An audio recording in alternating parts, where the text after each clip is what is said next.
Ní ceart ghlacha le hábhar díomhálach nó mídhleach riamh. Má hagann tú ar bhfuil lína, déanaí de thuairisciú don ordan ar a bhfuil siad. Feicid tú an seo conas ábhar mídhleach nó díomhálach a thuairisciú de TikTok ar apps ó glúiste TikTok. Má aimsinn tú ábhar a déiteach a bheith mídhleach ar TikTok agus gur míle é a thuairisciú, brú agus coinnig an tábhar nó tapáil an cnappa Ryan ar an scála nó yes, chun roghlór beag a níos a oscailt. Ba sé sin ag bra ar lééis Android nó iPhone a bhagad. Nuair osclaíonn an roghlór, tapáil tuairisc. Iarfar ort anis cúis de thuairisce a thabhairt. Peag tuairiscigh ábhar mídhleach.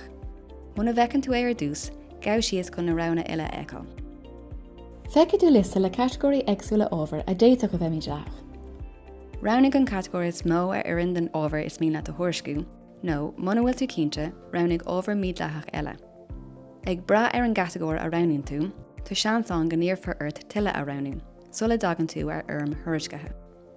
Lína seach na codanna eile is gá don tá réil sin deargarthú, agus tuair an oiread sonraí agus is féidir leat rihí a cheola.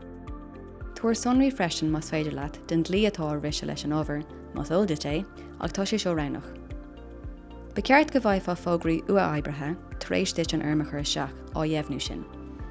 Déit bhí gníomhartha eile a bhola duit san ógra, go dtí go bhaidh tú tura ar de thuairisc.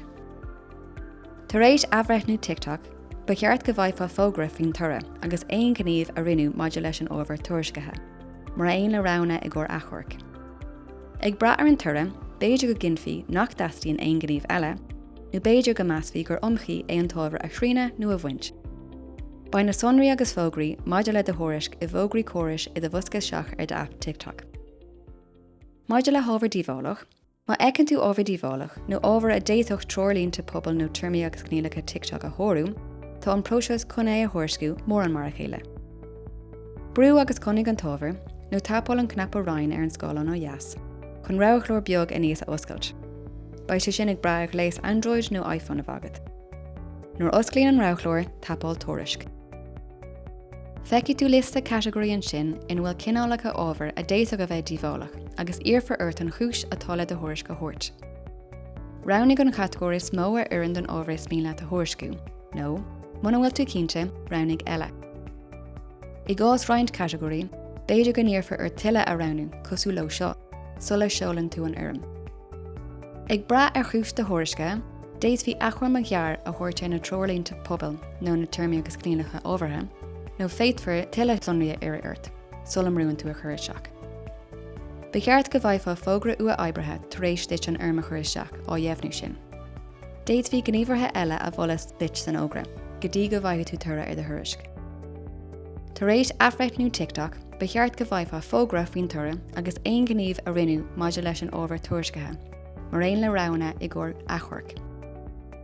Ag bra ar an tura, béidir go ginfií nach dastaíonn aon gníomh eile, nó béidir go measfaí gur iomchaí an tábhar a chríne nó a bhaint.